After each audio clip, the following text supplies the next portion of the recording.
Elon Musk actually bought Twitter. Hi there, I'm Jeff, and this is Plain English, the best way to upgrade your English with current events and trending topics.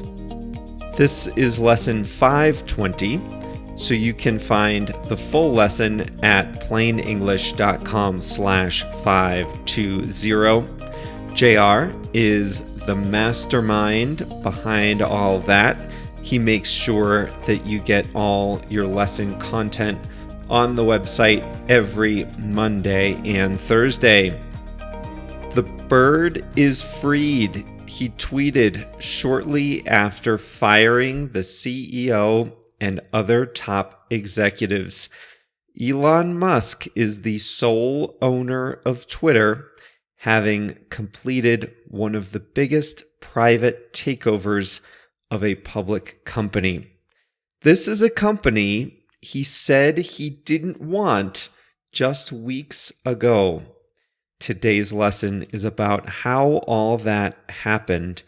You may remember we discussed this also in lesson 468, so you might want to review that one at plainenglish.com/468. The expression we'll discuss today is stand to gain or stand to lose, and we have a quote of the week. Let's get going.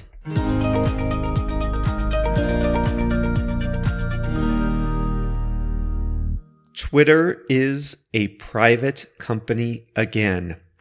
The social media network was founded in 2006 by Jack Dorsey and 3 other co-founders. In 2013, it went public, with its shares trading on the New York Stock Exchange.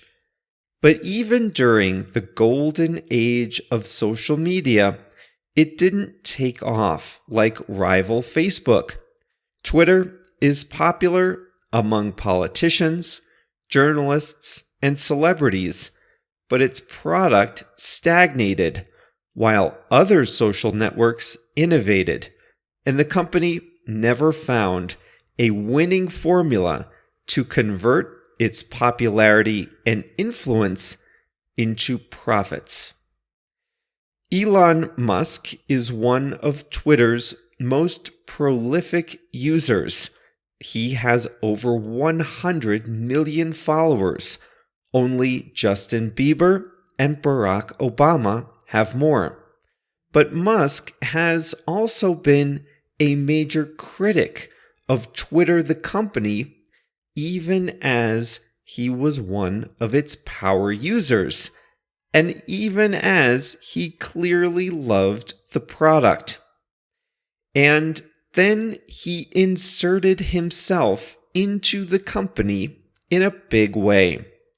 And today, at least as of when I'm recording this lesson, Elon Musk is the owner of the company.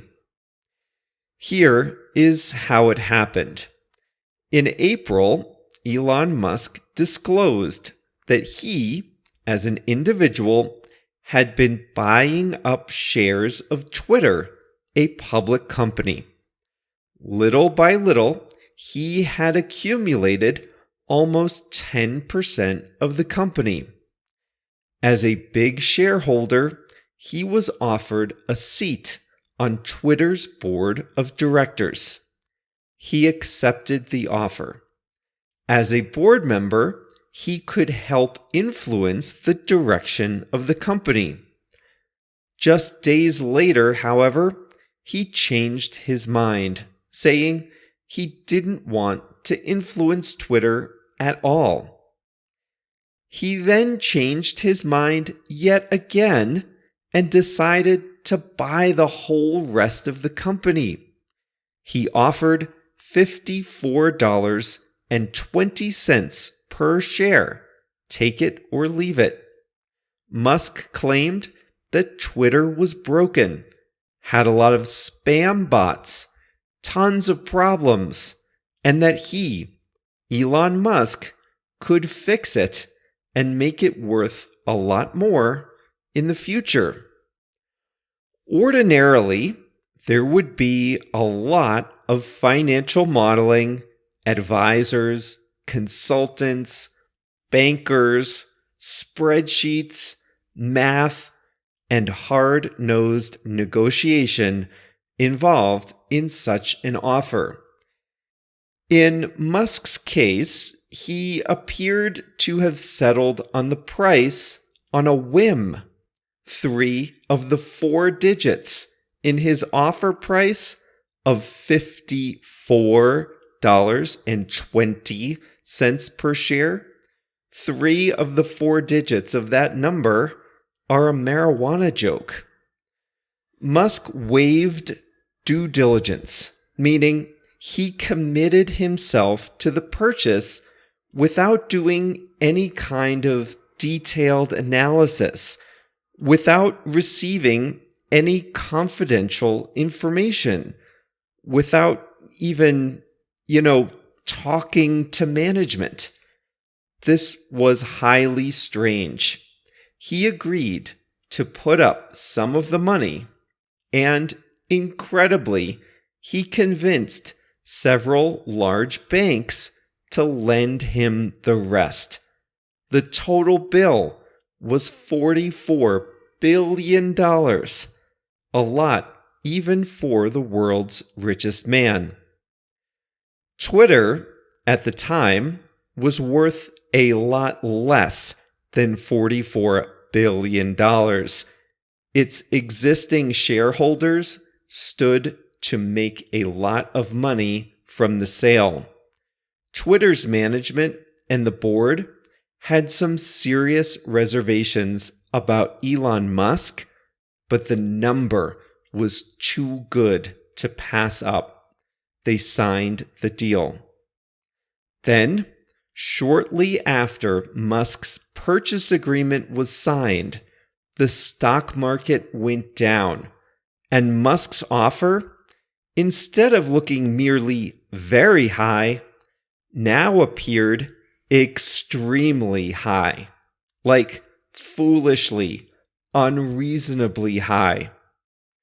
Musk then started looking for a way to cancel the deal. He said that upon further analysis, he discovered that Twitter had way too many bots, and for that reason, he shouldn't have to buy the company. Never mind that only months before, bots were a reason he wanted to buy it. Now, the bots were a reason he couldn't buy it. This is the kind of brazen inconsistency that only the very rich and powerful can get away with. Twitter dug in its heels and took Musk to court, saying that Musk signed his agreement, waived any due diligence, and he had to close. If he was unhappy with the price, well, that was too bad. He signed his commitment. Musk, too, dug in his heels. He took every opportunity to criticize Twitter all summer long, trying to make the company look fraudulent so that he wouldn't be stuck with it. They went to court in Delaware, Twitter saying Musk had to buy the company like he agreed to, and Musk saying he didn't have to buy it since Twitter is all a fraud. In pre-trial motions, the judge appeared to be much more sympathetic to Twitter's case than to Musk's. A 5-day trial was scheduled for October 17th. All the facts in the case, plus the judge's history, plus the judge's pre-trial rulings, all pointed to Twitter winning and Musk losing. Then Musk blinked. On October 3rd, 2 weeks before the trial was to start, Musk said he wanted Twitter after all. Forget all that summertime complaining, all the bad-mouthing. The deal was back on. Twitter was better than ever, and he, Elon Musk, couldn't wait to take control. What's more, Musk said he would pay the full price, $44 billion, exactly like he offered. So he said to the judge, "Let's just go ahead and cancel the trial." The judge wasn't having it.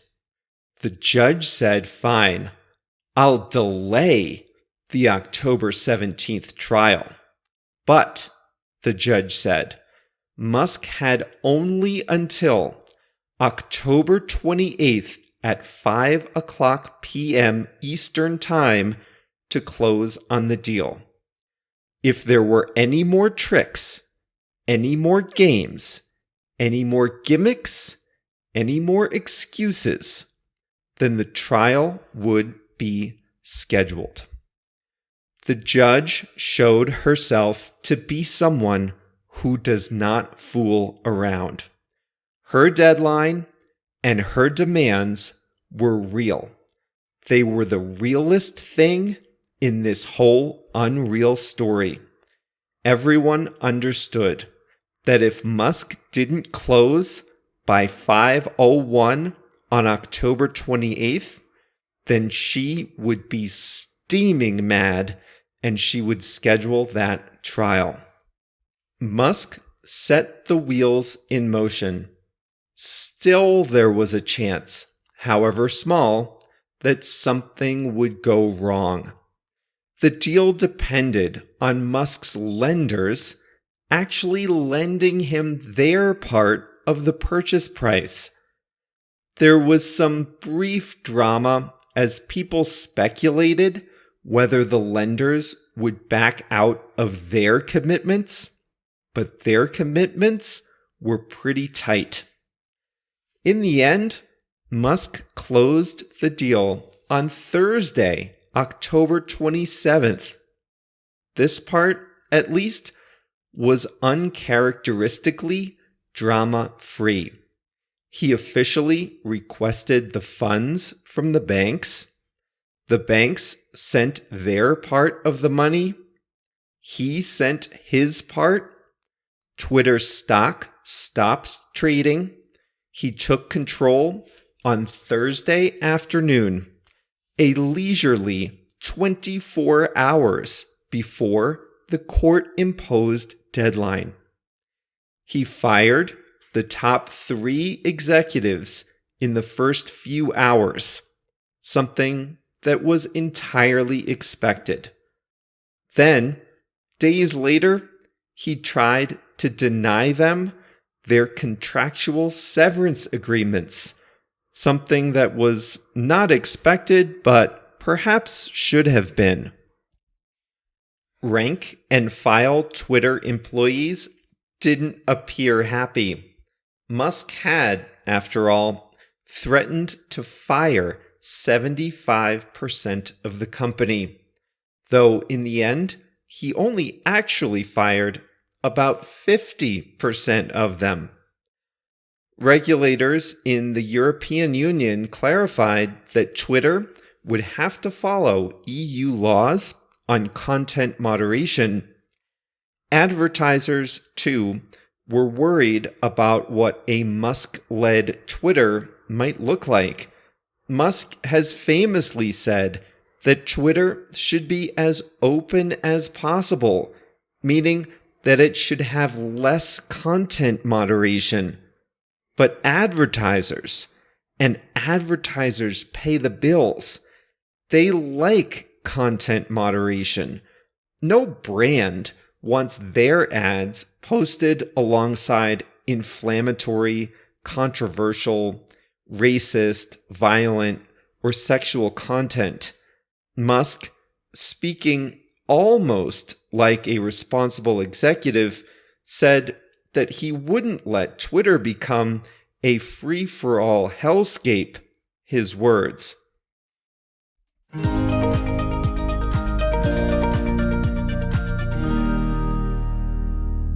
I don't know. By the time you hear this could all be invalid. Nothing in this story remains unchanged for a period of 14 days. I wrote this lesson on October 28th. I checked it again before recording it on November 9th. It's coming out on November 14th. For all I know, everything could change by then. There's even more drama happening after the closing. But just like last time I wrote about this topic, I had to stop somewhere, so I'm stopping here. However, I will say I'm glad he had to buy the company, not because I'm glad he's the owner of Twitter. I honestly don't care about that. It's just that in the world of M&A, mergers and acquisitions, if you sign a purchase agreement, you have to keep your word. And he seemed to think he was above all the rules. And if he was bored with this Twitter thing after a few months, then he could just get out of it. And I just have to hand it to that Delaware judge. She was not having it. And it's really important that contracts like this be honored. If Musk had gotten away with this, then every big contract in the future would be just a little bit less solid. So if you're a Twitter user, brace yourself for some changes. Something tells me this will not be the last time you hear from me on this topic.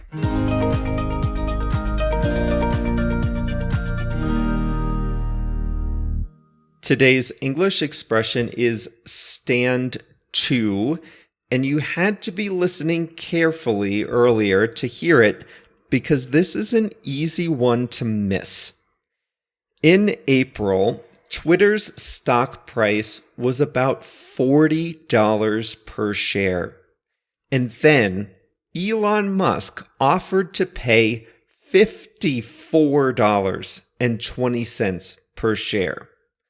But that was just an offer. Twitter got to decide if it would accept the offer or not. Well, what do you think? If you have one share of Twitter and its current value is $40, you could sell it now for $40. And then someone comes along and offers you $54.20. What would you do? Shareholders stood to gain 35% just by saying yes. So guess what? They said yes. The shareholders stood to gain a lot of money. This is stand to in the past tense. If you stand to gain, or if you stand to win, then you are expected to gain or win from some type of event or situation. If you stand to lose, then you are expected to lose from an event or a situation. When I say expected, I mean there is a high probability of winning or losing. Twitter's shareholders stood to gain from accepting Musk's offer. They were expected to gain $14.20 for every one of their $40 shares. There was a high probability that they would gain, so we say they stood to gain. We typically use stand to with only a few words. Stand to gain and stand to win on one side and stand to lose on the other side. If you were listening carefully, you may have noticed that I used it a little differently in the main lesson. I said Twitter's shareholders stood to make a lot of money. In that sense, it's like they stood to gain. So, are you going back to the movies? In some ways, many of you are. Big budget releases like Top Gun Maverick and Jurassic World Dominion brought people out to the theaters. But non-blockbuster movies are having a harder time, even with star power. I saw an article that says the movie Amsterdam stands to lose $100 million. That means the movie is expected to lose $100 million. Promoters were hoping for a big first weekend, but it wasn't as big as they thought. And now, after doing the projections, they believe the movie will lose money, meaning that it cost more to produce than it will make in profits from theaters. The movie stands to lose $100 million. The movie is expected to lose $100 million. The World Cup is going on now or soon in Qatar. Do you remember our discussion about a super league in Europe? It would take the very best teams from the individual country leagues and put them together in one continent-wide super league. The idea is not popular with fans, but it's still not dead. There's still talk of a super league. So who stands to gain and who stands to lose from a league like that? Teams that would be excluded, they stand to lose. Think about Newcastle, for example. They're in the English Premier League. They wouldn't have the opportunity to play against Manchester United. And the English Premier League as a whole would lose their biggest team. So all teams in the league would lose money and publicity. So teams remaining in country leagues, they stand to lose. The owners of the big teams stand to win. They would presumably get richer television contracts, and teams like Paris and Munich would play the best other teams all year, so the intensity and quality of play would go up. So those teams, I think we can say, stand to win. What about fans? Some would like it, some would not like it, but I don't think there's a high likelihood either way. So I wouldn't use stand to with fans because I don't think we know whether fans in general would be better or worse after this is done, if it is done.